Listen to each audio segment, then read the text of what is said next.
Okay, I'll just wait for. Yeah? Okay. Good morning, everyone. Bon dia and kia ora, which is what we say in New Zealand. Today, so my name is Joyce Seitzinger. Don't worry about the last name, just call me Joyce. It's much easier. Today we're going to, as Carme just said, we're going to be doing several different topics and several different activities as well. I will try to speak more slowly than I usually do because of the lovely translator who's doing an amazing job. But if I do speed up too much, then please just wave at me, and that goes for you as well. So yes, I've traveled to Europe at the moment. I'm currently living in Melbourne, working at Deakin University, where I work as lecturer in blended learning. And I've just come back to to Europe in order to go to the online Educa in Berlin, visit my family in Holland, and then I was invited to do a keynote speech at the Moodle Moot España, which is in San Sebastian. And so when Ricardo heard that I was going to be in Spain, he got in touch with Carme and they organized to get me here as well. So I'm really, really pleased to be here today. I always love meeting other Moodle users. And I've actually been in touch with someone who did a Catalan version of my Moodle tool guide, which we'll be looking at as well. So it'll be lovely to kind of hear from you as well what you're doing. So I'm going to try for it to not just be me talking, but also to hear what you're working on and what questions you have. But I will start with a short presentation just so you get an idea about the kind of work that I've been doing and how I went about designing the Moodle tool guide, and how at my institution we went around about designing our courses as well. Okay, so I don't usually like lecturing, but I hope you'll bear with me while I do this. And the idea is that after I finish this, and I talk to you a little bit about how we do our course design and our activity design, that then, of course, the next activity that we do together is for you to actually be designing your activity. So as I'm going through this, keep in mind, what you can take away for you to design a learning activity. Okay. Now, I think this thing is supposed to kind of go forward and backwards, but it may not. I'll see whether it does. Did it? No? That's all right. Oh, could you? That would be great, because then I can stay in the middle of the room. That would be excellent. Thank you. I'll just turn this off.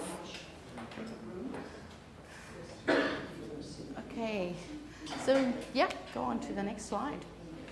So this is me. I'm Cat's Pajamas NZ on Twitter. Do we have any Twitter users here today? Oh, we do. Okay, excellent, great. I did start a hashtag this morning. It's not this one, sorry, I forgot to update this slide. But the hashtag is actually, thank you, Ricardo. My beautiful assistant, Ricardo. So I did start a hashtag this morning because I asked other people around the world in my Twitter network about what they think is important about social presence in course design. So we'll be looking at their answers a little bit later. So if you are a Twitter user, then do get in touch with me on Twitter and say hello. That's my Twitter username. And I always say this with very fair warning, is that I play the ukulele. And so I tweet a lot about Moodle, I tweet a lot about education technology, but I also tweet about the ukulele. So, that's just a fair warning to everyone. All right, Ricardo. Sorry, there's like 100 slides in that, so, so you're just gonna have to kind of stay awake. Do people use, okay, I see some people have a QR code reader, yeah. So you've got some time to go to the site. I think this, if I remember correctly, this one takes you to my Twitter account. So QR codes are a very easy way to share a link with people when you're doing a lecture. If people have a QR code reader on their mobile device, they can point it. Your mobile device actually reads the QR code and then sends you automatically to the website that you need to go. So it's great for use in lectures and in workshops and things to just kind of send everybody to the same place. Okay. Do you need something to download this? Yes. So what you need on your mobile device is a QR code reader. I'll just write it down here. QR code. Oh, I need a better pen. Can you read that? Yeah. Okay. Oh, you can't read it over there. I'm sorry. You see, this is always a problem with workshops, with lecture theatres where they put the screen in front of the whiteboard. We have several of them at Deakin University as well. So it is QR code reader. You just Google for one. If you go into your iTunes store, or if you go into your Android Market store, you just do QR code reader, and then you will find it. If you want to create QR codes, you just Google create QR code, and heaps of things will come out. And they just create this image for you, which you can then paste into your. So that's just a little aside. I noticed that I'm really happy that there's quite a few people who have brought their mobile devices and their laptops and iPads and things, because I've set up the workshop in such a way that you will all be working in a joint Moodle course together or uploading things in there. So so once we actually get into groups, it'll be good if people kind of pair up with people who have devices. Okay. Thank you, my darling. So one thing I'm going to be talking about today is the Moodle Tool Guide for Teachers.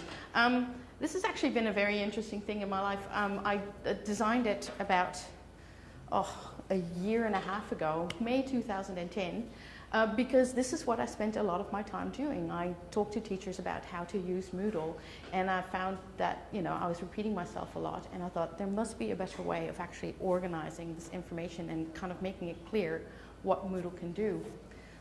Ricardo? See? And it's had a bit of a ripple effect throughout the Moodle community, but also for me. I mean, one of the reasons that I would say that I'm here right now is the fact that I posted it on my blog.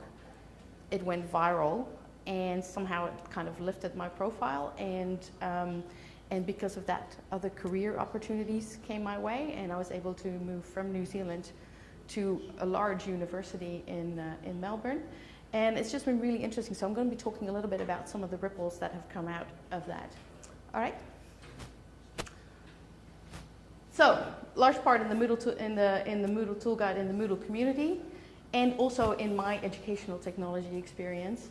And then I'm also going to talk to you a little bit about how I've used the Moodle Tool Guide, or how we used to use it at my institute in course design and in social presence building. And I hope I'm going to really rush through it so we have some time to look at the examples as well. Okay, so just a little geography lesson for people. Who's been to the other side of the world? Who's been down under? Which side of the world? It's actually what I found out last year when I was here for the PLE conference, which Ricardo organized. When I was here last week, I love Barcelona, so I came back. But when I was here last year, I was living in New Zealand, and I discovered that New Zealand is actually the antipode of Spain. So they're right on the opposite sides of the world.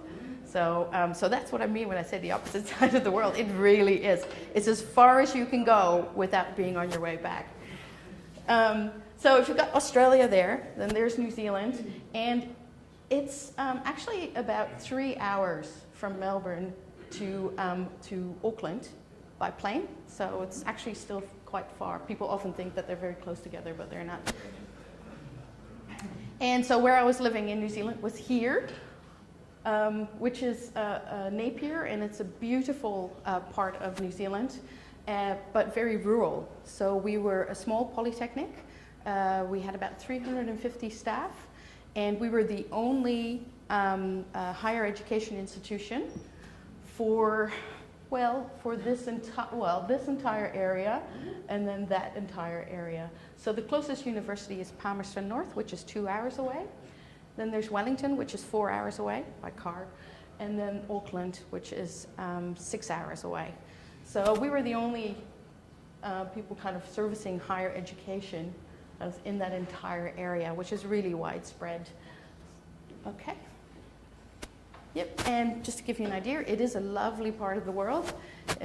This was our campus, so very rural, green, palm trees, and the place was called the Eastern Institute of Technology, and we were a Moodle institute. So like I said, we had about 350 staff.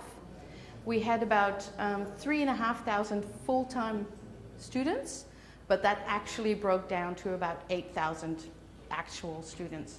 And so we were looking, so at EIT, my job was everything from doing course design, staff development, looking after Moodle, Moodle admin, Moodle help desk, strategic advice, kind of everything that comes with Moodle. And now I've moved to a big university in Melbourne, where we have 60,000 students. So that's been a big bit of a culture shock for me. And the real culture shock is that we don't use Moodle. We use Desire to Learn. And so for me, that's like, wow, okay, now I have to learn a whole new learning management system, which I've done before. I've used about 15 different learning management systems over the 12 years that I've been doing e-learning. But I really like Moodle. So it's quite difficult for me to make that shift. And I keep looking at things and then, you know, in Desire to Learn and then thinking, oh, but in Moodle you can do that. Oh, but in Moodle you can do that. So I have to kind of filter that out and not talk about it. So while I was working at EIT, I supported 2 programs in the first few years that I was there, and they were both going fully online. The first one was this one that you see here, which is our Masters of Nursing. So do we have any nursing or healthcare staff here today? No? Yep, okay, yep. So we put our entire master's program online, and we did that over the course of about 4 years, so about 5 or 6 courses each year, kind of developing them as we go along. And that involved, you know, a lot of things. It involved a complete redesign of all the courses. Some resource creation, but also a lot of staff development with the teachers, and I'll talk a little bit more about how we did that. And the other project that I worked on was a bachelor's degree in viticulture and wine science. And because we live in this beautiful place in the world, and it was a very warm and nice climate, so there was a lot of grape growing and therefore winemaking. So if you haven't been to the Hawke's Bay, I strongly suggest that you do. It's actually very much like here, lots of vino. And so I helped them put their entire bachelor's degree program online as well. And we did all of this in Moodle. And our aim with all of these courses was that it would be sustainable.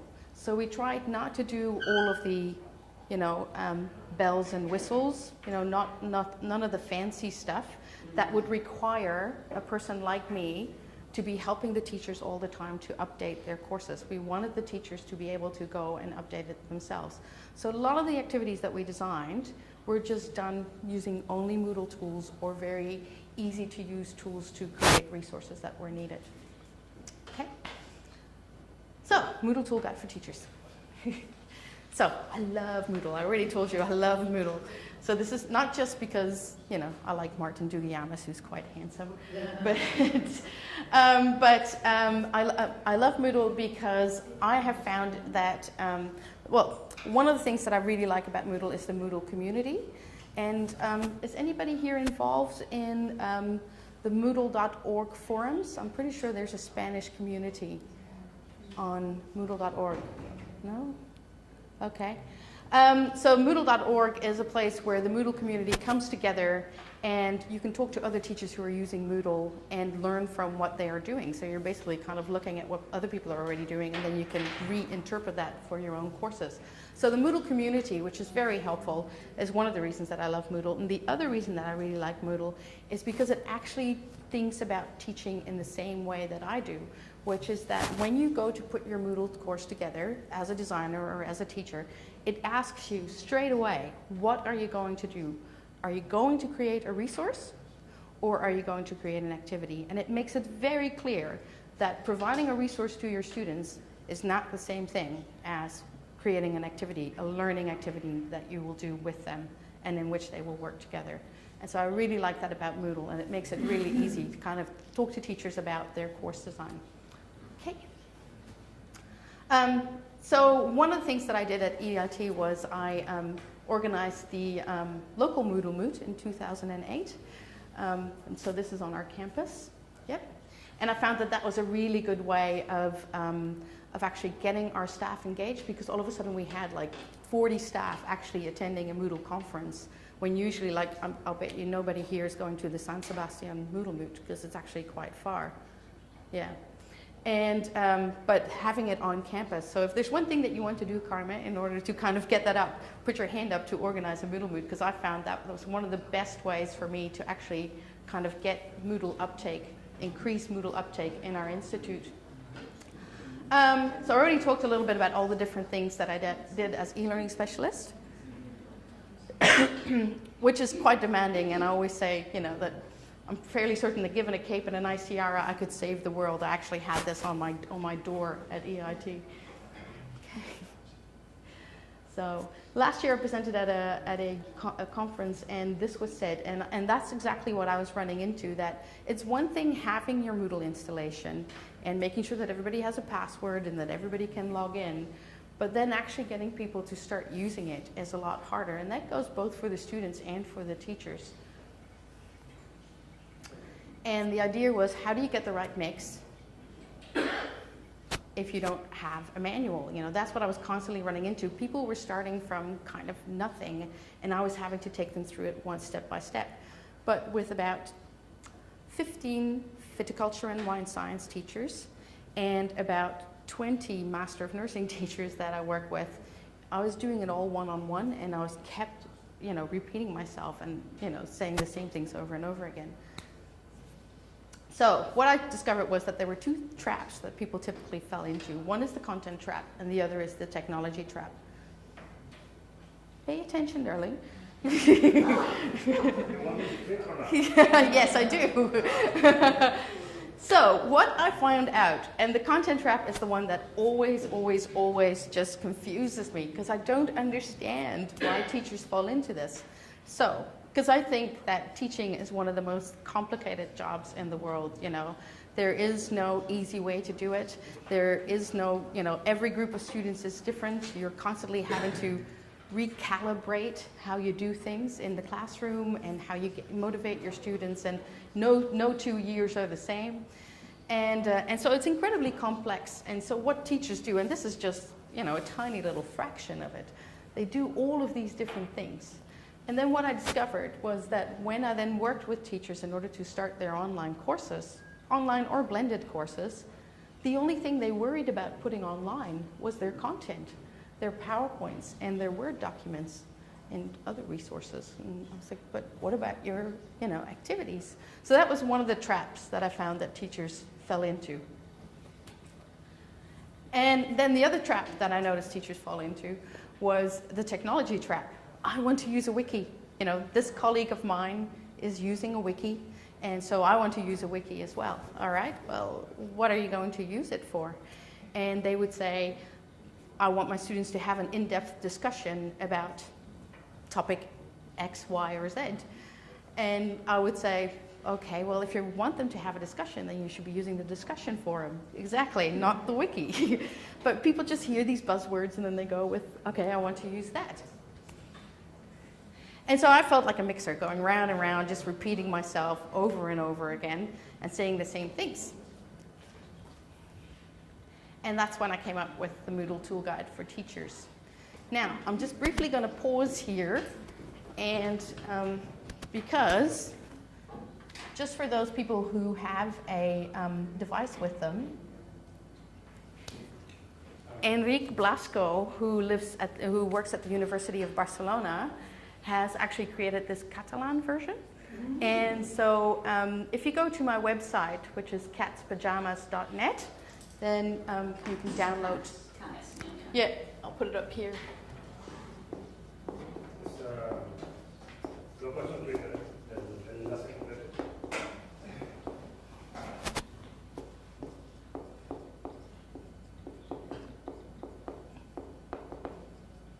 Okay, so you can just go to my blog, and then there's a tab, and you can go to Moodle Tool Guide. So, oh, you put it up? Okay, so, where was I? Yep, there. Bien, no. Bien. Bien or bueno? Bien. Bien, okay. Okay, so I came up with the Moodle tool guide. If you go to the next slide, I actually included a QR code. So if you want to use your QR code reader, you can. Okay, and basically it asks you 2 questions. Is that my first? Yeah, okay. Yeah, all right. So one is, you can use it in 2 ways. One is, what do you actually want to use? And along the side of the Moodle tool guide, I actually have all of the different tools. But as you know, Moodle is modular, so it can actually have lots of different tools. But I use the most common ones, and basically set up the and they correspond with the ones that you will find in your drop-down menu. Although obviously your drop-down menu will be in Catalan. And so it asks you what do you want to use? Yep, next slide. And then the other option is for you to actually think about, well, what do I want to achieve in my teaching? And so, I've divided it into several different categories. One is information transfer. Do you want to just transfer some information to students, in which case you might want to upload a file or share a link? Do you want to assess learning?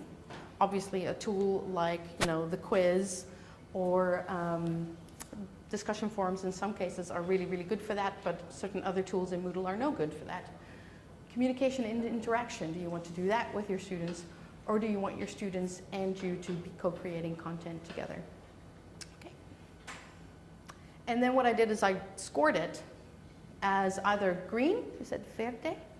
Yeah, which means that it's a great fit, or orange. What's orange?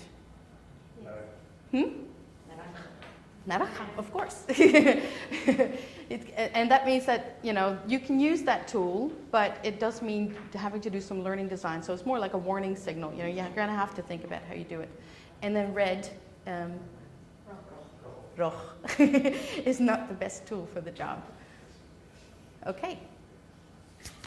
And so then it looks like this.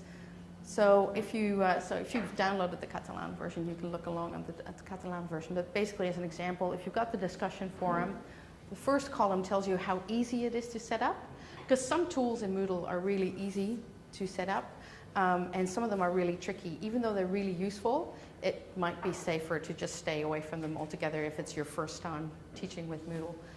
So I've done the ease of use, how easy is it to use, and then is this very good for sharing information? So for instance, with the discussion forum, I actually add a little note saying, you can share resources as links or files, but if you've got a high message volume, and this is why it's orange, if there's lots of messages coming through your course, say you have, this has been one of the things for me moving to Deakin University, we have courses that are like 1,000 students.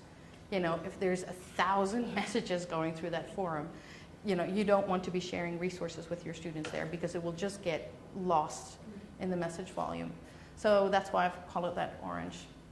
And so can you use it to assess learning? Yes, you can, but you do have to think about how you're going to assess that forum. So it's not as straightforward. And so you can just follow it across like that. Mm-hmm. Okay, and so I posted it to my blog. Yes, go ahead. And then it went completely mental, and at its highest point, I had about 1,000 visits in my blog in one day. And as you can see, before that, I was getting about 1 or 2 visits to my blog. So it was quite astounding for me to see how fast it went. And it actually happened because of Twitter. Twitter was the glue that kind of made that, or maybe the water that actually made it spread across the entire Moodle community. Yep. And so currently I'm a little bit over this, but I haven't updated the slides yet, but about that many views, and I know that I'm well over 10,000 downloads now. That's just from my site, but a lot of universities have actually downloaded it and put it on their own things. And of course, there's all the translations that have been made as well. Okay. And that's also because I used a Creative Commons license, and that was a very big learning curve for me in terms of experiential learning, learning by experience, because I'd been talking about Creative Commons and teachers putting their courses or putting their resources online and sharing openly, but I'd never actually done it, and doing that was a real eye-opener for me. If you can go to the next slide. So what I did is I shared it under a share-alike license, which means that if somebody uses it, and they can download it, they can change it, but then they need to share it again with the community. I use an attribution license as well, and that means that if people are going to use it and recreate it, they also have to say that I was the original creator. So, and also there's the note that it's not to be used for commercial purposes. So somebody can't go and, put it in a book and then, start making money off it. So those are the parameters that I put around it. Yep. And for me, that was just really strange, suddenly having this experience of, being so well known in the Moodle community, and being invited to go to different places, and now even changing countries and changing jobs because of it. And so it's actually been a very good eye-opener for me in terms of what a difference it can make to your own academic career in terms of starting to engage with, these online communities and these connected communities, because it's just like, I could have published this in, a journal and in a paid-for journal, and what would have happened is maybe, 10 people would have actually seen it, because how many people are really going to look for something like that? But instead, I published it on a blog, and it just went completely viral. So it's been a really good eye-opener for me. And so some of the things that have happened is that people have made it suitable for their own community. We just saw the Catalan version. This is the French version. There's a Hebrew version, which is always strange. Yep. A colleague of mine made it suitable for people who are colorblind as well, which I didn't realize, but the colors I chose are very bad for people who are colorblind. Go ahead. Being used in different places in Queensland. That picture's not working very well. Okay, fine. So London School of Economics have made their own version, which isn't as nice. Yep.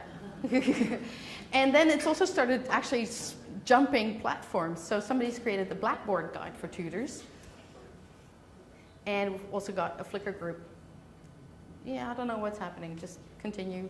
Oh, that's all right. We don't really need to be here. Yeah, go on. Okay, so what's next? I'm working on a book, and I'm also working on an iPad app, but I say har progress because I'm not an iPad programmer. A friend of mine is, but he's just changed jobs, and I've just changed jobs, so I don't know what's going to happen with that. Okay. Yep, go on. Yep. So we're going to make some changes for Moodle 2 as well. It needs to be updated for Moodle 2 because it was based on Moodle 1.9, which I think you are still using. Sorry, you're on. Yeah, okay. And when are you? Do you know when you're changing to Moodle 2? Depending on the in world. Yeah. Yeah. Okay. All right. Yes. So how do we use the Moodle tool guide in course design at EIT? So people are here. How many people here are teachers? Oh, okay, great. So heaps of you. Okay. How many people here are learning technologists or e-learning specialists? Okay, just a few of us. Ooh. Okay. Anybody else? Something else? We got the translator. We got the recorders. Okay, cool. So that gives me an idea. Yep. And so a little while ago, I met somebody called Professor Tom Reeves, who's done a lot of work around authentic learning, and he's done a lot of research. And you know, the research shows that e-learning is just as good as regular learning. You know, it's just as good, blended or online, just as good. But the question is that good enough? When we've got these amazing tools, shouldn't we be doing even better when we can do these things? Okay. And so what I've found is that it's really about finding the right mix. And for a teacher, it does mean that, you know, you've got quite a lot of complicated domains or areas that you now need to cover. There's content knowledge, there's pedagogical knowledge, you know, about how to teach. And then now you also need to add this technological knowledge side. This is commonly referred to as the TPAC model. And basically me, as a learning technologist, I can help you with, you know, a little bit of the technological knowledge and some of the pedagogical knowledge, and certainly here in the overlap. That's where I specialize. But I can't help you with your pedagogical content knowledge. And I also can't help you with your technological content knowledge because I am not a chemistry teacher. I am not a nurse teacher. Okay? And so it's about kind of finding the right mix for, you know, the learning technologist working with the teacher in order to get kind of the best outcome for your course design. And that was the approach that we took at EIT as well. Yes? Okay. So Chris Betcher, a friend of mine, wrote an epic blog post. It was a little bit hard, but he said no child, and he works in primary education, and he said no child should have to put up with out-of-date learning experience just because their out-of-date teacher is taxiing to the hangar. I thought, okay, that's a little bit harsh, Chris. Taxiing is like when it's like going slowly to its resting place. And I thought, well, that's a little bit harsh. But on the other hand, like a lot of our institutions have had learning management systems for about 10 years. And you know, it's, and like in every other area of our life, banking, insurance, you know, finding information, travel, transport, finding your way around town, like I've been finding my way around Barcelona. You know, we use the internet. We use it for everything. You know, if you went to a bank and you know, they said, no, I'm sorry, but whenever you want to get money, you actually have to come into our branch. You know, you wouldn't do that.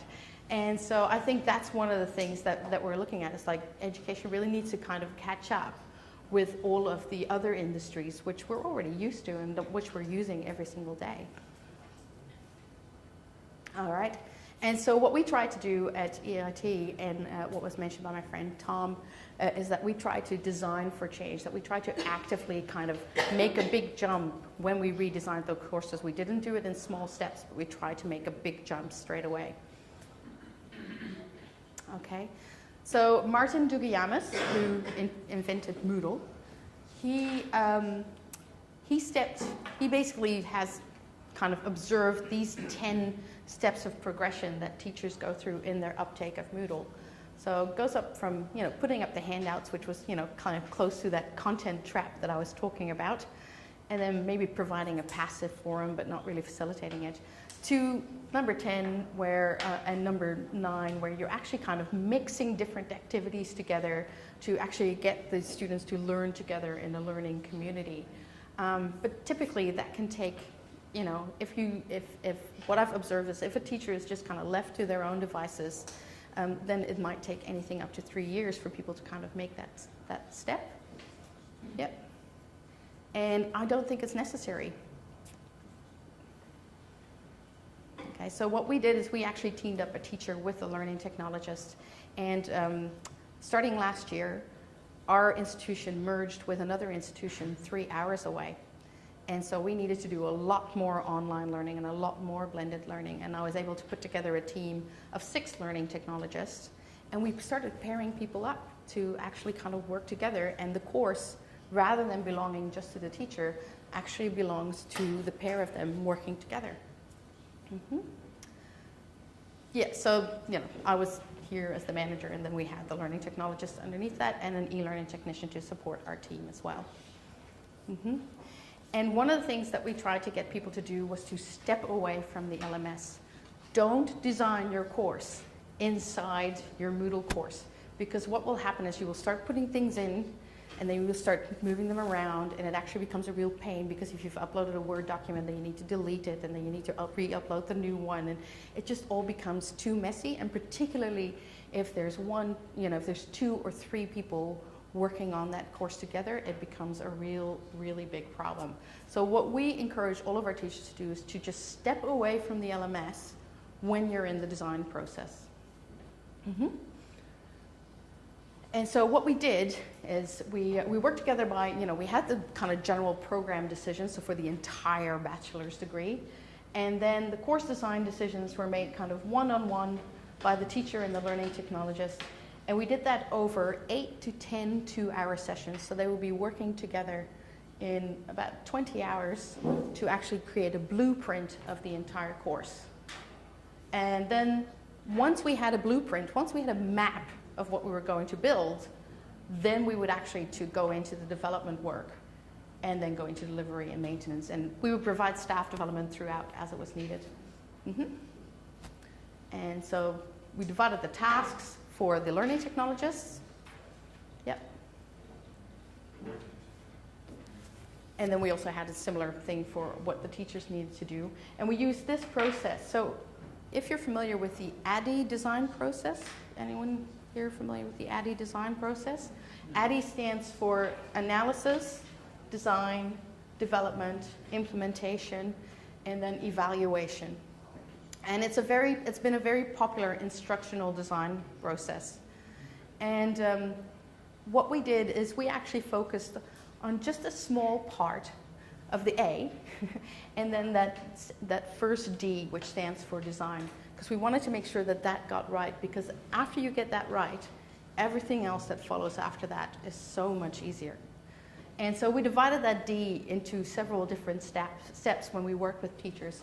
We began by analyzing what they already had, because you've been teaching your course for, 10, 15 years? So, you've got so much experience, and we don't want to lose that.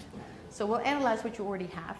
Then we would decide on a teaching strategy that was going to work. So teacher might decide that this was going to be e-portfolio based, or it was going to be project based, or one of the teachers actually ran it as a conference, ran their entire course as a conference where the students had to create abstracts and be peer reviewers, etc. And then after we decided on this, it was a very nice way of doing the course actually, because it was at the master's level, so students are being expected to do research as well. It's a great way of preparing them. Then we would create a broad design, preferably something visual, so that everybody had a good idea about what was going to happen. And then we would create a detailed design, and then we would actually write their activities. And that's what we're going to be doing today. Yep. Okay. So we used a design model for that in order to kind of make that big layout. We used a design model called the OTARA. Yep. And it stands for Objectives, Themes, Activities, Resources, and Assessment. Oh, it's just skipped forward. It does that. Sorry, I need to take that activity out. Actually, just leave it on here. That's fine. So what we say is that the activities, and it's just a Word document. It's just a Word document because we want people to use something that's really easy to use and that they're very familiar with. There are some very high-level, expensive tools for doing instructional design. And my problem was always that, if people are unfamiliar with Moodle, what makes you think that they're going to be familiar with another instructional design tool? Now you're just asking people to learn 2 new tools, and who's got time for that? So instead, we went with just plain old Word. And, but we took the method that we wanted people to make sure that they had their objectives sorted. And usually you already know what your objectives are because they will be in your course program, etc. And that make sure that, that matched with the assessments. And then the very, very important column in our design model is the central column here of the activities, where we actually kind of mapped out how all of the activities what activities we were going to include. We would also number them so that everybody knew exactly which activities we were building and how many of them there were. And we would also add the number of hours that we anticipated the students would be working on it, and the number of hours that we thought that the facilitator would be working on it. And then whether it was going to be a group or an individual activity, because you want a good mix of things.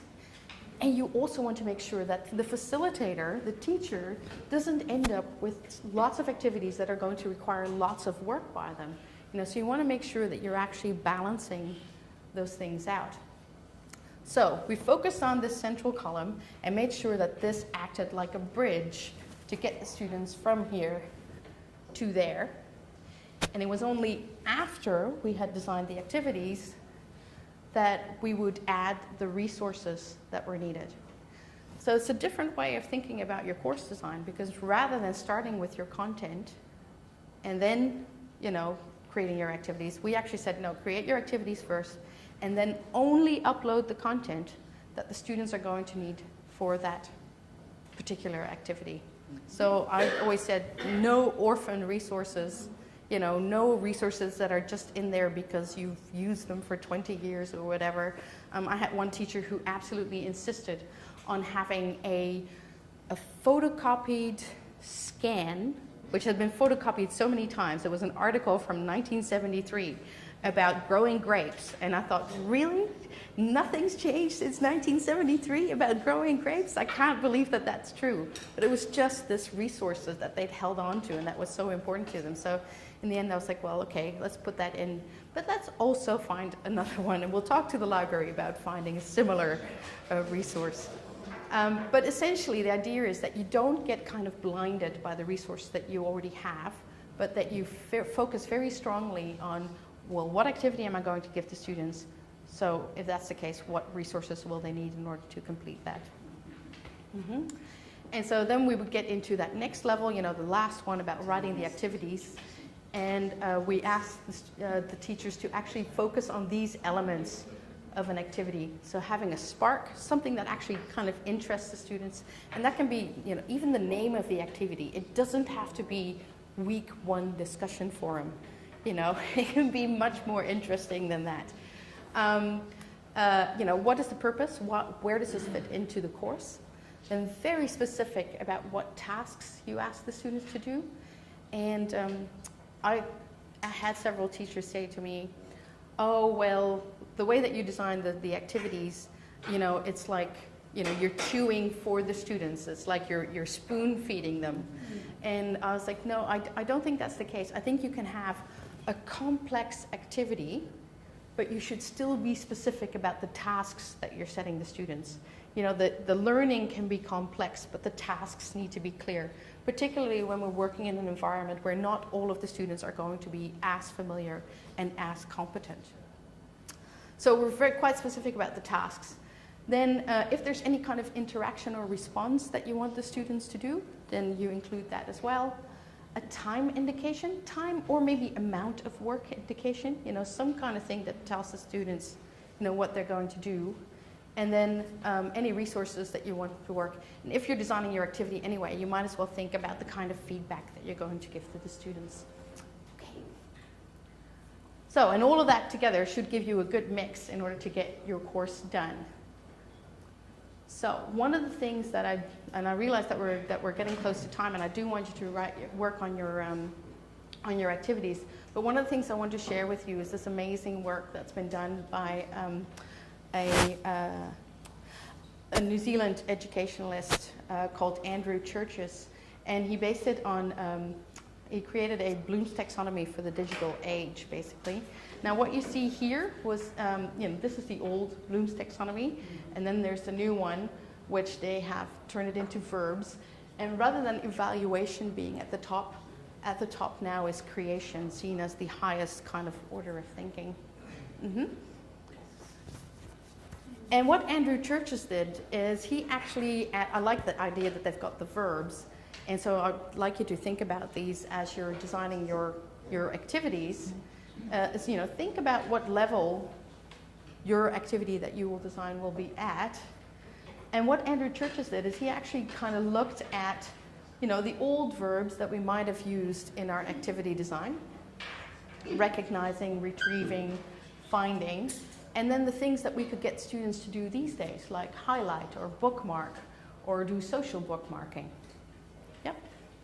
So at level 2, the understanding, then we're looking at things like interpreting or paraphrasing. And now you might get the students to tweet about something or categorize something or tag it. Yeah. Number 3, running, loading, playing. So it's just about kind of updating the language. And updating the language actually makes you update the activity as well. Yep. 4, cracking, tagging, mashing. Yep. It's actually really helpful that Those verbs, yeah. Gonna have that. Yeah, absolutely. So I've put together a Moodle course, which you will all have access to, and it's got all of the files that I'm using today on it. So you can just use it. Yep. And then number 6, designing, constructing, planning, and producing. All right. Now I'm just going to quickly. We will look at the social presence later. Okay. So, like I said, there is a Moodle course. So, I mean, that kind of gives you the information that you need in order to start writing your own activity. So, for those of you who have your device with you today, you can go to this Moodle course, which is under, what is the category? A l'aula global heu destinat a aquesta aula, es diu Social Presence. Heu tots donat d'alta. Yeah, so just as social presence. Yeah. And so, yeah. And so if you've got access, then I would like you to do the activity by going to Activity 1, Design a Learning Activity. Thank you, Karen. Gracias. So if you've got access, then I'd like you to do that. If not, then just do it, paper-based, or work together with someone who is on a device. Oh, Carmen, can you give me one of that?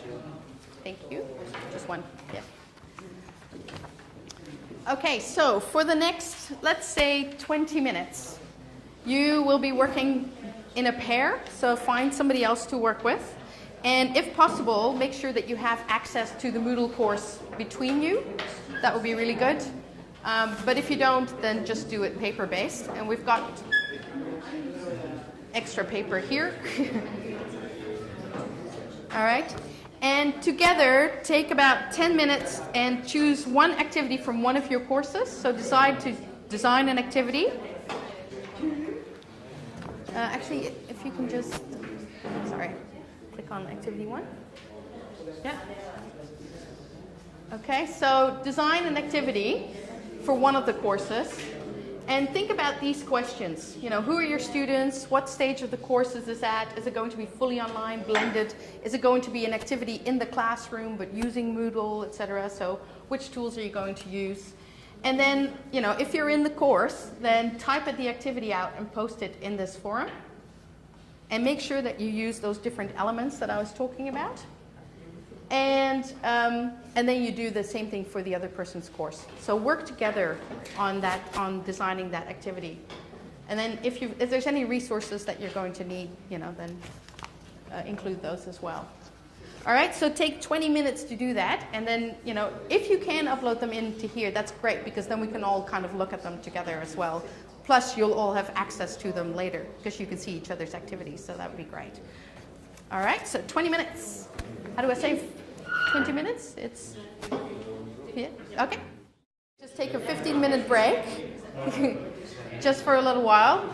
I mean, obviously, if you want to stay here, then that's fine, but I really need some coffee. So one person has already uploaded 2 activities, which is great. And if you can find some time to upload your activities, well done. But if you can find some time to upload your activities, that would be awesome. Because what will happen? I once ran this workshop with about 30 teachers that I was trying to kind of upskill in starting to work with our learning technologists, and every one of them, we did a 3-hour workshop just on learning design, so not everything else that we're covering today. So we only had a short time here today. But we did a 3-hour workshop. Everybody uploaded 3 different activities. And so that meant that by the end of the workshop, there were 90 activities there. And the nice thing about that is that even though they're all in different subject areas, what they could do is they could actually amend change something that somebody else had written and repurpose it for their own subject area.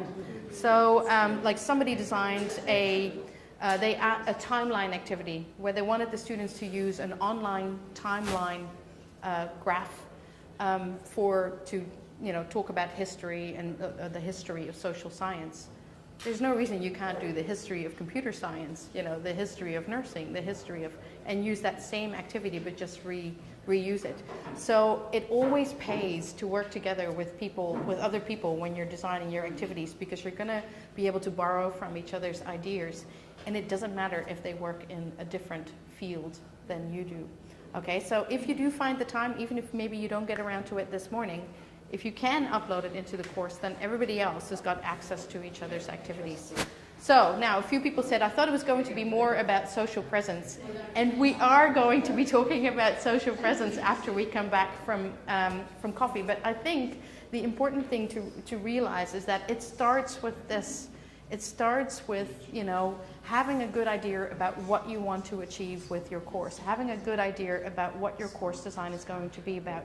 And we were just having an interesting conversation with the people in the back row that I think increasingly it's difficult to kind of make a difference between, your digital identity that you have for your own personal learning and how much of that identity you actually share with your students. I think, we're all finding that our work lives and our personal lives, they kind of mix together and everything, and I think we're only going to see more of that. And then it's about thinking about how you actually kind of filter out and decide how you're going to share, an appropriate bit of your digital presence with your students in your course. So that's what we're going to look at after we come back. We'll do a little bit more around course design and building social presence using Moodle tools. And then we will go and look at how you as a teacher can design your own personal learning network. Okay? So 15 minutes. Okay. The second bit. Now, I realize that there's quite a few people who want to know about social presence, but also about digital identity for teachers. Thank you. Sorry, I have to slow down, except for I realize that we've only got a limited amount of time because we all stayed for coffee. So, what I will do is I had a second activity which was around course design. And it was about mapping your social presence inside your Moodle course. And so one of the things that we did with the teachers is we actually made sure that they wrote out all their activities together with us and then built those activities. But we also got them to think about what they actually wanted to, how they were going to work on their social presence, just to make sure that they were including all those different elements. And so what I will do is I will show it to you, but I don't want to focus on it just because I realize that there's a lot of people who want to hear about digital identities and personal learning networks. So I will move on to that, but I will just show you this, and then you've got it available to you. I mean, they're really things for you they're just asking you to think about different things and think about how you will include it into your course design. And for this goes the same thing as for the other thing, which is that it's a really good idea to invite one of your colleagues or invite someone like me, Ricardo, Carmen, a learning technologist, to just work with you and invite them for a coffee and have a chat about these things so that you can really kind of test your thoughts. The things that we got our teachers to think about is that a learning community, getting your students to learn in a community doesn't happen automatically. Ricardo, I'm going to get you to kind of scroll down for me as I go through it. No, not yet. not yet. Go back up a little bit. So, and like I said, this is all in the course, so you can go back and kind of review it. And as you're doing your course design, just kind of go through all of those elements and make sure that you're including them. So one of the things that you kind of have to start with is, because you are the teacher, so you're going to have to kind of model the kind of behavior that you want your students to show inside the learning community. And it means that particularly in the beginning, you're going to have to show them, who you are as a teacher and how you want them to behave.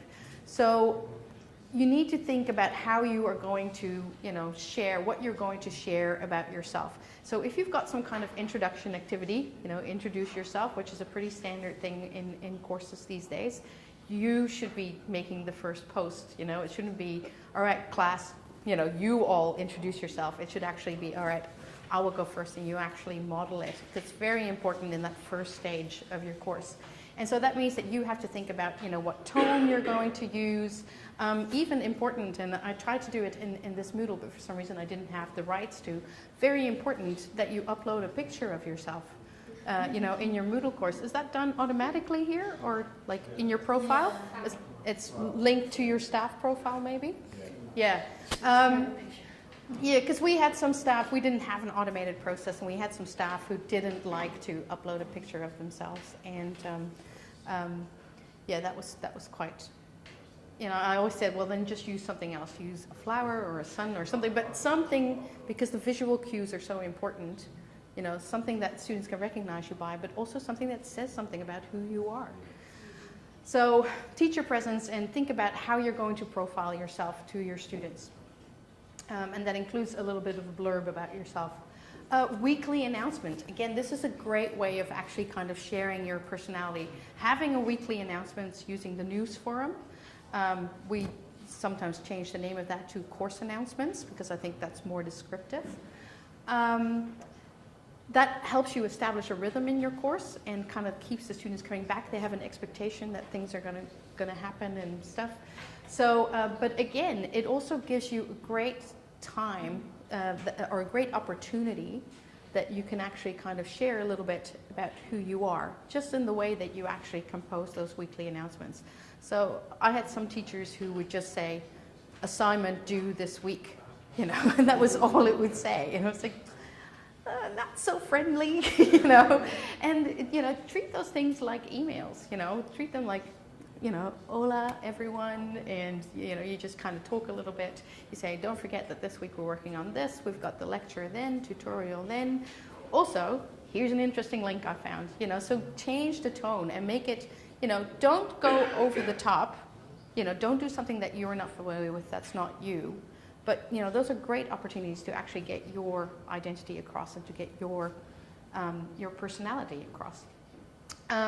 Introduction activity, you really need to get your students comfortable. If they don't know each other, then they're not going to trust each other. And if they don't trust each other, then they're not going to work together. So really, getting them to introduce themselves is really your first step. Even if you do it in the classroom, if you are teaching a blended course, or if you're teaching a classroom-based course which has a Moodle course that goes with it, it's still a good idea to kind of echo the introduction in the Moodle course, because it'll just kind of cement, everyone's identities, so that they know each other. But what it will also do is it'll give everybody something to go back to, and it'll make sure that that they are actually present and participating, and you can follow up with them as well. So an introduction activity is quite important.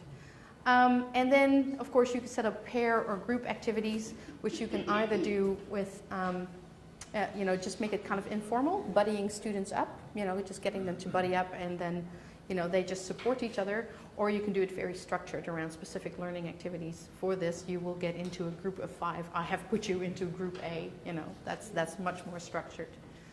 And then another way of building kind of social presence is to have recurring activities, and preferably recurring activities that the students participate in. So one of the things that you can do is that you post a weekly discussion topic or a question, but even better is if maybe you get the students to post a discussion topic or a question, for that week. This week we will be discussing that. Find some interesting articles and share it with the rest of the class, and then actually facilitate the discussion. Some overarching activities, an activity that goes all the way across the course. Again, that's something that builds rhythm, and it's also something that the students can be working towards. But rather than them working on it individually, get them to post weekly updates, fortnightly updates, monthly updates, but something that gives them feedback and peer review from the other students. And then connect with other classes or students. There's one very popular project that you can look at if you're interested in doing this, and that's called the Flat Classroom project. And it's basically about connecting classrooms around the world. So students from China, or maybe in the American school in China, working together with students in an American school in the States, and exchanging experiences. And they can be working together in any subject area. It doesn't necessarily have to be, cultural. It can be on history. It can be even on maths, or different things. But actually getting those classrooms connected. And then just list on that list. Yep. Is connecting with the outside world, and that's how you can, you can invite experts into your course, either by inviting them formally, and we did this all the time. We would get an expert, for instance, for the Master of Nursing, a doctor or a nurse, to record a podcast, and then actually follow it up with that doctor or nurse participating in a discussion forum with the class. So the class were expected to listen to the podcast, then post questions for the expert, and then the expert would, participate in a discussion topic over the next week or the next 2 weeks. And so you can do that very formally in that way, or you can also do it informally. If it's somebody that you're connected to on Twitter, or if it's somebody's blog post that you read, then it is the easiest thing in the world to just pull that feed into your course and have that, be part of your course, and something that the students are exposed to all the time. So, so just some of your ideas, and if you want to, just as your mind is kind of thinking about this, you might want to jot some of those, things down and think like, okay, I need to follow up on this or that. Yeah, and then I will get my personal learning network things set up. Okay.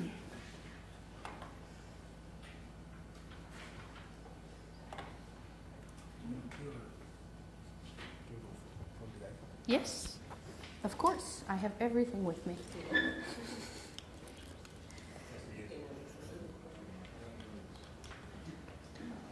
Yeah? Ask a question just on what Yeah. you said at the beginning there, just earlier, about the Creative Commons license. Yep. How do you do that? I mean, because how do you get licensed on the documents? Yeah. It is just something that you can do yourself. So you go to Creative Commons. Yeah. It'll actually let you make several choices about, do you want attribution or not? Do you want commercial or not? And then once you do it, it'll actually create a link for you with the correct picture to use in order to license your work. And you just attach it to your, copy it onto whatever it is that you're using. If it's your blog, then you put it somewhere in, at the bottom of each page or at the top of each page. If it is, a poster like the Moodle tool guide that I did, I just put the logo on top. Yeah. So it's not an official registration, but you just add it to there. Just And then, trust people are going to. yep, that's right. Yeah, that's right. And I'll tell you what, the community is incredibly strong around that, because I know somebody who's created loads, and this is probably something that you might want to look for. There's a guy named Tom Barrett, and he's done a whole series of educational posts called Interesting Ways To. And Ricardo, if you can find it, then you can put it in the Twitter stream. I'll also add it to the course later. But it was called, like 30 interesting ways to use Moodle in the classroom. 17 interesting ways to use an interactive whiteboard, things like that. And rather than him doing all the work for that, what he did is he set up a Google Doc, a Google Doc presentation, and then he got other people to change things in it. And so it would grow. It started with 17 ways to, but it would become 18 ways to, 19 ways to, and it was and it was done, by different people contributing from their own experience. And so this is the whole series. So you've got Google Tools. If you scroll down a little bit, you'll see how to use devices, use audio and visual. So that's, there's lots of information there. If you can open one of them, that would be great. Anyway, my point was about the Creative Commons licenses. This has all been released under Creative Commons as well. And then there was There you go. So you just go to Creative Commons and you Yeah, exactly. that's your Yeah, document. so he's just added that to his. And you just trust and people that's- are going to. Yes, so what happened with one of these was that there was a training company in the UK who stole it and created a booklet out of it, made it all shiny, but it was still called, 20 Interesting Ways To. And they were giving it away at a conference, but, in order to advertise their own services, which is commercial use, not allowed, and without any kind of attribution. And, somebody was at the training conference and said, wait a minute, I know this, and got in touch with Tom Barrett, and there was a big, argument about it online. So, yes, you do have to trust the community, but by having it out there and shared and seen by so many people, it just becomes obvious. Like my Moodle tool guide has been on my blog since May 2010. That shows when I published it. Right. Yeah. So. Okay. Right. So that was the Creative Commons. And now we're going to personal learning networks. Yep. Actually. Yep. That's fine. I've already done this. Are you okay, Enrique? Okay, so we're all kind of at this challenging time as we're working on in education, because there's so many changes happening, and I think one of the biggest changes is this change that we're experiencing of, and it's been happening for the last 50 years, about the role of the teacher. The teacher used to be the vessel through which a lot of the information went to the students, and yet now we live in this age of information abundance. Where there is so much information, and that no longer, kind of becomes your role, because the information is all out there. But if that was all you did as a teacher, then you wouldn't be needed anymore. But of course, you do so much more, which is what we were talking about earlier. So this is so the next bit that I'm going to be talking about is kind of how you kind of manage your own identity in that new world that we're working with, and how do you deal with, this information abundance that is out there. Go to the next slide. So one of the challenges that we've got is that not only do we live in a change of information abundance, but we also live in an age of great change. I'm visiting my family in the Netherlands, and my sister's husband is a games designer. He does games. He used to build big, huge worlds like World of Warcraft. And yet, in the last 2 years, his company has started specializing in iPhone games. And then since last year, they've started specializing in iPad games. These are, the kind of things that we're dealing with. And I'm really impressed to see so many iPads here today as well. Just think about the rate of adoption of those things. That goes so fast. Last year, when I was in Barcelona, I bought my first iPad. In April, we were still hearing rumors about an iPad. It didn't even exist, and yet now a lot of people have them, and they're using them for work. And so it's really difficult for us. So what it says is, what David Warlick said is, for the first time, we are preparing students for a future. I don't think that's quite true. I think we've never been able to foretell the future, but this is the first time that it is so difficult to actually prepare what a student is going to do. If you're a computing teacher, then you have no idea, what those students are going to need, a year from now. You could be teaching them programming in a particular thing, and next week it might be obsolete. Same thing if you're a communication teacher. When you were creating your course, the courses go through like a 5-year review. You create your course 5 years ago. Did you anticipate the iPhone and the iPad? Do you anticipate that in communication, that tools and skills that your students will need? No, you don't, because that's how fast things are changing. So that's one of the things that we're all dealing with.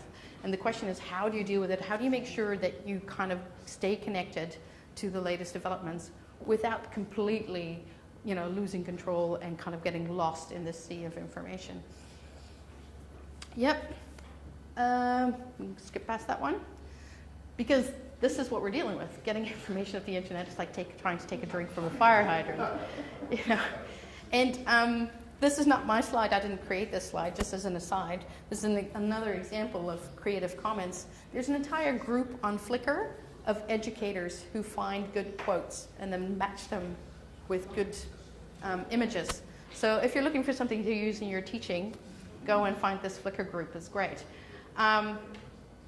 But this is one of the ones that I use all the time because it does feel like that. And certainly when I work with teachers, I notice that they struggle with this.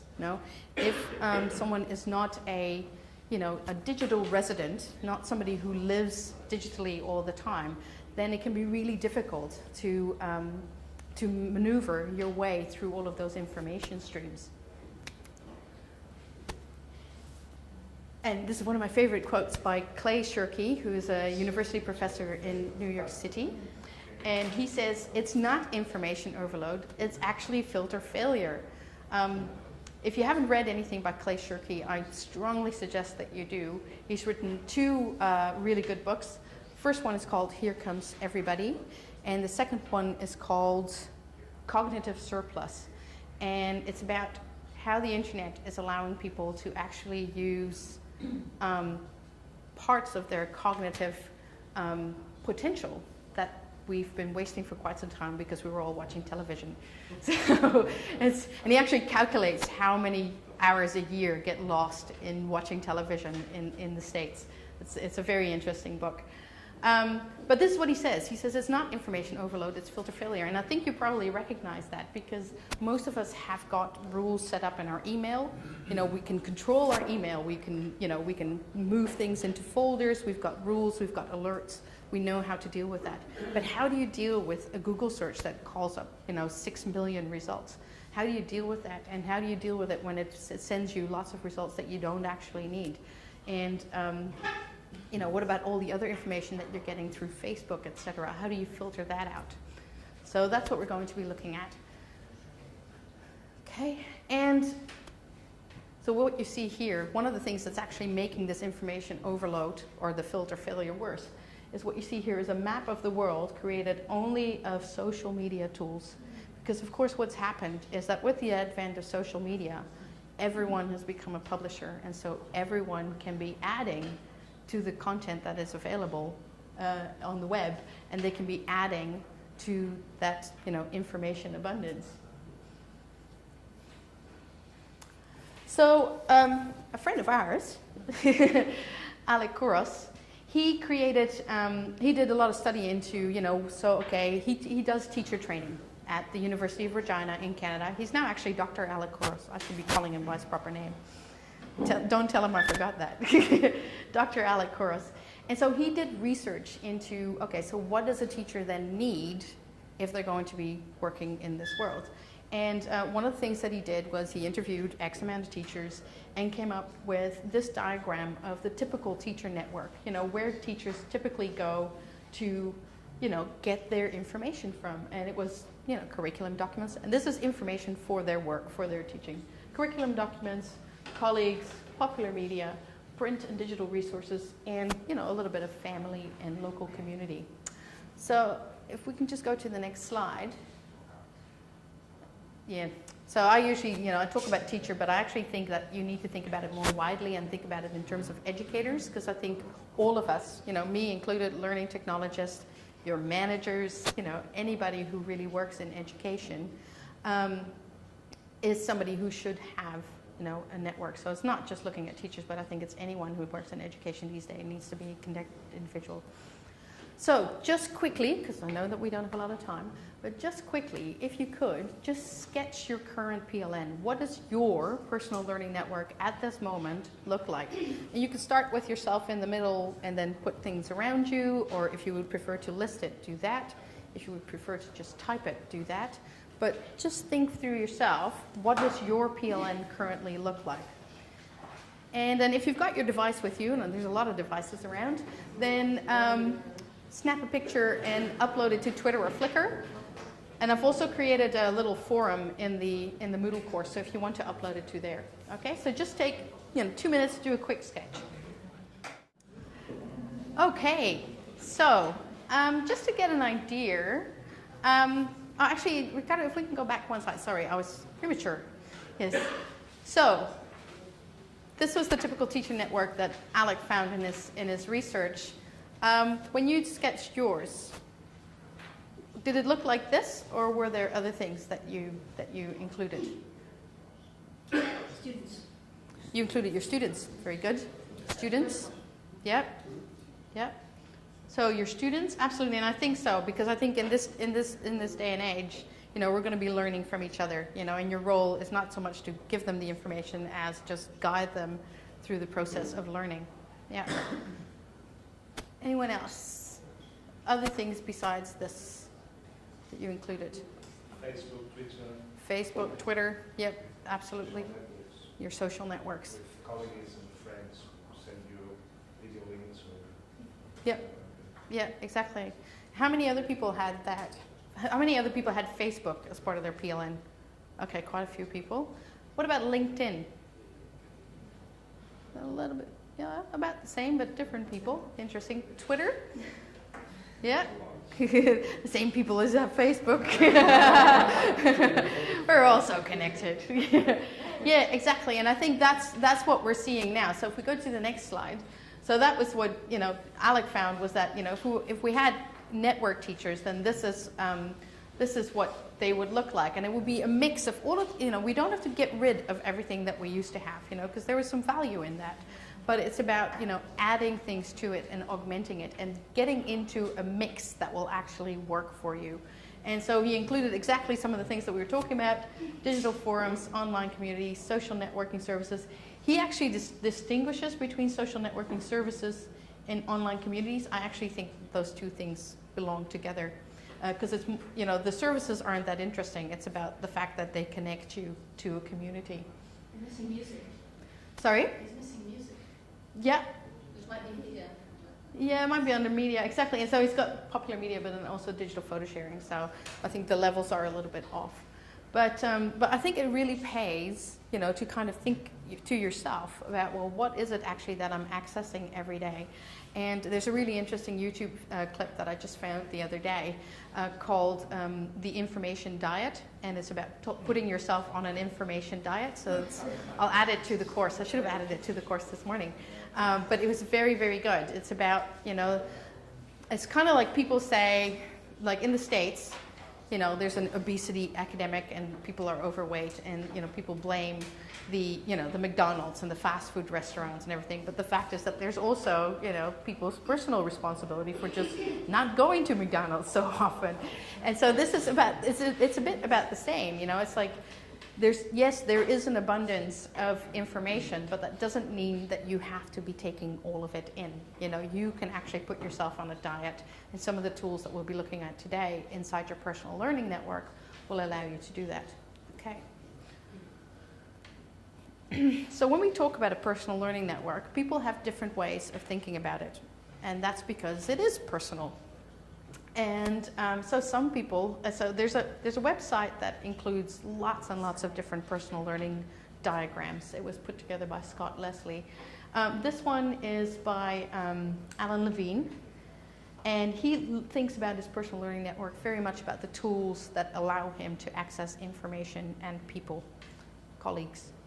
And so, so he talks about YouTube and Flickr, Facebook, some of the things that other people here mentioned as well.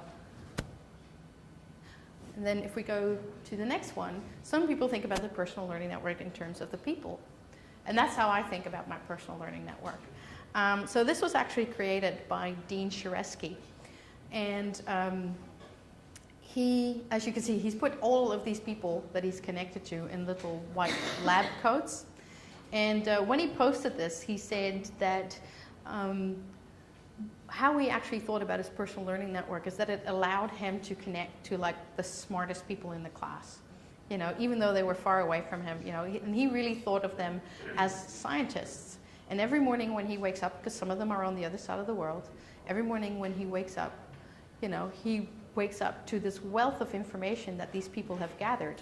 And because he is only connected to people who work in his field and who have a shared interest, it means that all of the information that's waiting for him when he wakes up is actually pertinent to him. It is relevant to him. And so that's how I think about it as well. You know, like my Twitter and my Facebook, you know, those are the tools that I use, but the important thing is that it actually connects me to the people that are doing the same work as I was. And, you know, I'm in a big institution now, but when I was living in the Hawke's Bay, I would have been the only person for a good 100 miles who had the interest that I had in social media and education technology. And so having my personal learning network actually allowed me to still communicate and learn from all of these other people in the same field. So this is a diagram that I created, which is, because people are forever talking about personal learning environments versus personal learning networks. And you can think about it what you like. Ricardo's written a lot about it. But this is how I choose to think about it, which is that I actually see the personal learning environment, the environment, to be sitting inside the personal learning network. The environment being the tools that you use, the artifacts, and artifacts can be a video, a link, a document, a PDF, the tools and the technological connection, so the actual wires that connect you to someone, you know, the wireless connection that you have. EduRoam today is working, which is great. I walked on, and as soon as I walked onto your campus, my iPhone connected, you know, because it's connected to the Deakin University network. It's not always been that easy, so I was like, excellent. But all of those things are part of the personal learning environment, which I see as sitting inside the personal learning network, which goes, you know, around people, has a sharing spirit. You know, it's about the interpersonal connections versus the technological connections. And that's because I think if you don't have these people around it to give it meaning, then the computer sitting there, the iPhone sitting there actually doesn't mean anything. So that's why I've put the personal learning environment inside. But you'll read other research that actually reverses that position. Don't nod at me like that, Mr. Torrescompen. So the idea is that you actually have the building blocks to create your own personal learning network. So because the things that create the information abundance, all of the social media tools that are kind of guilty of everyone being a publisher and people, you know, being able to blog about funny things their cat does. But those social media tools are also the ones that you can use in order to actually kind of filter out all of those other things, as long as you tailor it to yourself. So we've got the social media, we've got the internet connection, and we've got our mobile devices. And so the question is then, how are you going to put that together in order to create that filter for yourself? So I started working with the teachers at EIT in order to help them develop their personal learning network. Now, as you probably have noticed, I'm a very talkative person. I like to communicate. I like to talk to people a lot. And so the first thing I did was I started getting people onto Twitter. And in fact, I just heard some people say the same thing today, which is like, oh, someone's tried to get me on Twitter, but you know, I get up and there's just all this stuff, and then I feel like I've missed out on the conversation, and you know, it's just too much happening. And that's what I was getting from the teachers that I worked with as well. You know, like they were just saying like, oh, it's just too much. I wake up, there's 5,000 messages, you know, it's not helping. And I said, okay, well that's, you know, it's probably fair, and I probably need to take a step back and think about the fact that even though that may work for me in my personal learning network, it may not work for other people. But at the same time, I knew that some of the tools and some of the approaches that I was taking could still be useful for the teachers that I was working with. But it was more about them deciding which area of their personal learning network they wanted to talk about or work on first. And so I thought about, you know, having these kind of four, I say faces of personal learning network, but it's almost like four facets of a personal learning network, four parts to a personal learning network. So it's the staff room, the filing cabinet, your newspaper, and your portfolio. And yep, we can skip past this one. And so we'll look at the staff room idea first. So if we go to the next one. So if we're talking about Twitter, and this is how I came up with this analogy, if we're talking about Twitter, you know, colleagues were saying, oh, I don't want to be doing this because I'm missing the conversation, etc. And what I explained to them is like, it's the same as me not being in the coffee room in the morning, you know. If I can be there, then I can meet up with the teachers that I always like to talk to, and we can, you know, discuss the things that we want to be talking about, and that's great. I can learn from them, they can learn from me, great. But if I happen to have a meeting, then I'm not going to be worrying about the fact that I missed the conversation in the coffee room that morning, you know. I'll just, if it was really important, I'm sure it'll come to me. And that's how I kind of see Twitter. Twitter is more like my staff room, except for because of the people that I've connected to, I've populated with only interesting people. So you're not going to have to sit next to, you know, the dreary old professor. But that's how I use Twitter. You know, it's a staff room, and if I happen to miss a conversation, then I happen to miss a conversation. So you can kind of dip in and dip back out again. And one of the ways that people are focusing their conversations is by using specific hashtag. And some really interesting things have been happening, because one of the things that people have started doing is that they started these chats. And they're chats that sometimes go for like a few hours. It's at a specific time slot, usually a time slot that's good for the United States, not so good for us. But one of the ones that started, for instance, was a chat called EdChat, ED chat, and that was all about education. And then that became so popular that there was too many people feeding that stream.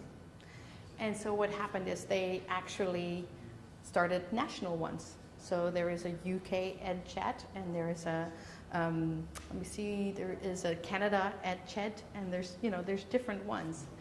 And so one of the ones that I've joined is PhD Chat, which is all about how people that are doing, working on their PhDs, and they share information about their PhD, things that they're doing. So that's just to give you an idea about some of the ways that you can use Twitter in order to actually find the conversations that you want to do, even if you are not a Twitter user. If you are not a Twitter user, you can still go and do a Twitter search and look for PhD Chat and still benefit from the conversation that's happening there, even if you're not contributing to it. Okay? So this is the example of EdChat. And then there's lots of different Twitter tools that you can actually use to kind of facilitate the conversation. One of the very popular ones is actually conducting a poll and then getting other Twitter users to contribute to it. Now, just this morning, just before I go on, we'll go and take a look at, my Twitter account, which I set up there. So like I said, this morning, I sent out a tweet to my network, and I said, look, I'm going to be running this workshop today. It's going to be about social presence and courses and, how you use social media. And so all of these people from all over the world, one person you may know is Linda Castañeda, have contributed to it and have sent things to me, and messages to you really, about why they think that social presence is important. So some of the things that they say here might just be little tips, and they may not be immediately useful to you, but if you were to start using Twitter and you connected to these people, you would find that they would be sending information like that to you all the time. They become your information stream, and it's been filtered because they're doing the same work and they've got the same interest in building social presence in their courses as you've got. And so you can start following these people, and that makes the amount of information that gets fed to you much more, well, not the amount, but the type of information that gets sent to you much more precise, because it is tailored for you. You have tailored it for yourself by filtering it through them, building that trust relationship. Yep. So, perfect. So what we find with these kinds of tools, Twitter, there's other microblogging tools around as well, is that if you're going to do that, then you need to be willing to have a high profile, right? You need to be willing to put yourself out there to share things about yourself, about your work. And so that was one of the things that a lot of the teachers that I work with didn't want. I don't want to be sharing that much information about yourself. That's all right. There's other things that you can be doing that don't require you to have a high profile. But Twitter, these staff room type tools, they do require you to put yourself out there. And so it's high profile and high communication. So the next one, and this is one that I absolutely suggest to all teachers that you start using, is this idea of having a filing cabinet. And this is low profile and low communication. You don't actually need to be sharing a lot of information about yourself. Okay. Yep. So, a digital filing cabinet. Now, how many people, all right, let me start in a different way.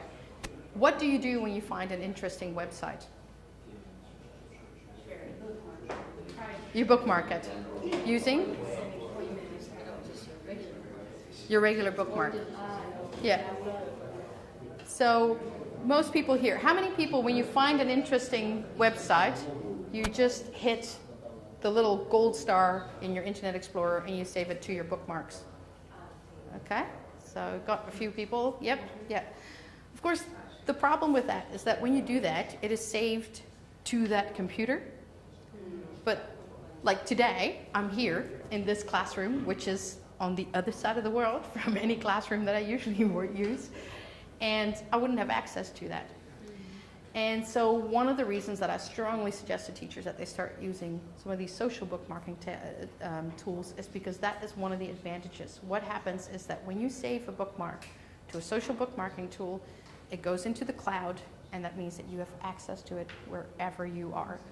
And so my poison of choice is Delicious, and it's you can go to a website called delicious.com, and you can set up an account for yourself, and you can then install a little button on your own Internet Explorer or on Firefox or Chrome, depending on what you use, and then you can start bookmarking that way. It all sits in the cloud, and you go to a different institution, to a different classroom, somebody's house, your own house, and you still got access to all of your to all of your bookmarks. So that's one of the advantages. The other advantage is that you can label things. When you bookmark on your computer, you have to put it into folders, which means you have to remember what folder you put it into, and you often can't. What you can do with social bookmarking tools, many of the social bookmarking tools, is you can add what's called tags or labels. And you can add lots and lots of them. And I actually suggest that you do add lots and lots of them, because you don't know 2 years from now, when you're going to be looking for it again, what keywords will pop into your mind. So try to put as many in as you can. And then you can also filter them that way. So I could click here on PLE, and it will find all of the links that I have labeled with PLE. So, and then the third advantage of using social bookmarking is the fact that you can get connected to a network. And so not only can all of you see my bookmarks, but I can be connected and go and search in my network for things that I'm looking for. And so I have access to my bookmarks, but I also have access to Alec Kouros's bookmarks, who's basically written the book on the network teacher. So that's a great resource for me. And so, if you're a communication teacher, then you can get connected with other communication experts in your field. If you're a nursing teacher, then you can get connected with nursing teachers who've already collected so much information in their filing cabinet. So yeah, that's absolutely one of the things that I would suggest that people get started with. And so that is the filing cabinet thing. Very low profile. You don't need to share anything about yourself. The only thing that will get shared is which things you bookmark. And if you are bookmarking dodgy things, then you can actually set it to private. And so, not I bookmark a few shoe buying sites. I don't have those in my public stream. I've just hidden them, they're private. So low profile, low communication, but very, very useful. And so a part of a way for you to filter the information that's coming to you. All right, the third part of the personal learning network is the newspaper thing. It's about bringing information to you. And people do this in different ways. Actually, what I've got here is actually something that in my own approach to information filtering is actually coming lower because increasingly I'm doing this kind of information accessing on my iPad. And I haven't got it up here on the slide, but if you've got an iPad, then you might want to look at applications like Flipboard and Zeit. I will put them on the board here. Thank you. Because what we're looking at here is an overview of what's called my RSS reader. So what we see is 6 different blogs. I'm interested in all of these blogs, but if I wanted to check them all each day, and I did it via regular, methods, it would mean going to the one site, seeing whether there's a new post. There isn't. Okay, so I go to the next one. It does have an interesting post, but then I scan it and I think, this is a bit of pain. Actually, I'm not going to read the whole thing. And so what you can do is most blogs, in fact, most websites these days have a way, they put out a little feed, which is just the information from that blog, not the pictures, not all of the formatting around it, but just the information. And what it does is you can subscribe yourself to that using something like an RSS reader. So I use NetVibes, which is what you see here, but the most popular one is Google Reader. And you can set up a Google Reader for yourself, and you can start subscribing to blogs, and you can see that in one, big fell swoop, I can see all of the headlines from these 6 different blogs. I can scan them, and I can only click on the things that I actually want to see. So makes the information filtering a lot easier. And these kinds of applications that I was just talking about on the iPad, Flipboard and Zeit, they actually bring these things into a format that actually makes it look like a magazine.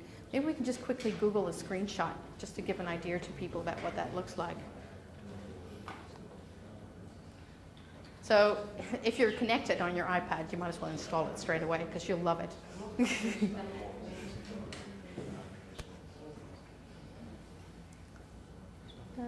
Yeah, go back. Yeah, actually that one. I'm sure. Yep. So what you see here is an example of what that looks like. So you've basically got your iPad there, and as you can see, it just looks like a magazine, and you usually actually flip through it like a magazine as well. And what it will do is it will pull in the things that you subscribe to in your Google Reader. So, it's basically like creating your own personal magazine with just the things that you are interested in. And so Zeit is what we see here. That's a very popular one. And Flipboard is the other one. And it will pull things from, public websites like this, newspapers, etc., the ones that you decide you want, but also from your Facebook, or from your Flickr, if you use Flickr, or from your Twitter. And so it will all come together into one thing, and you can just flip through it. They're very, very nice. The other side of these things is that they will also allow you to then, when I look at one of those articles, it will then have the option for me to save it to my Delicious. If I think this is a very interesting article, I will put it from my newspaper into my filing cabinet. Or, thanks, that's what it looks like. Well done. And so, or I can share it on my Facebook, or I can share it on Twitter. So it kind of takes the next step as well of me not just thinking, this is a great object and I'm so glad somebody else found it for me, but also thinking, this is so great, I'm actually going to reshare it with my network. And so you're actually helping the information streams of other people that you're connected to. So Zeit and Flipboard, absolutely essential, I think, these days in that whole newspaper idea of your personal learning network. See. All right, that one. Okay, and so then the last facet. So the newspaper thing, again, very low profile, low communication. Both of these things are about you taking things in, and about you managing that, and not so much about you actually putting things back out. So if you're going to be working on your personal learning network and you don't want to be doing, lots of things that are going to put your name out there, which is fair, then, start on this side of your personal learning network.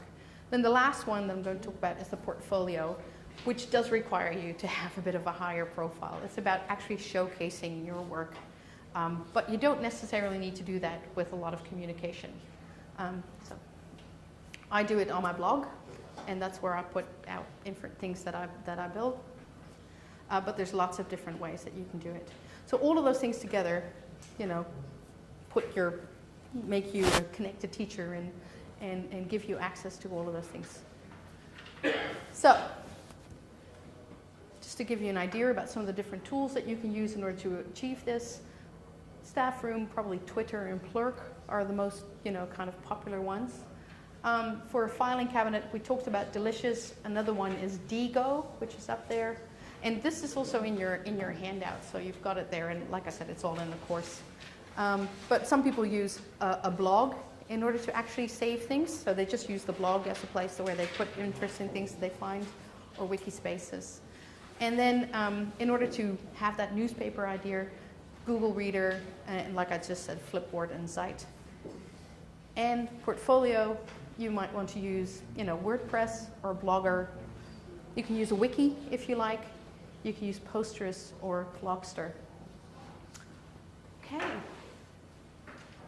So the last activity that I have for you, and you've actually got a little thing there in your handout, is to, for yourself, make a decision about, you know, just based on what I've just talked about, which area of your personal learning network you're going to work on, and which tools you think that you're actually going to be using for that, of the ones that we've just mentioned, or maybe some other ones that you know. Okay? So just take about 2 minutes to do that, and then I'll wrap up. Twitter, do say hello to me, because I love being connected to people that I've actually met. So that's great. So just to wrap up, because I'm aware that people have made plans and they're going to go to different things. But just to go back to what Clay Shirky said, it's not information overload, it is filter failure. And the idea is, what are you going to do in order to actually create that filter for yourself? And just the last thing that I want to leave you with is this. And so you should absolutely use that. And don't just use it for yourself, but get your students to use it as well.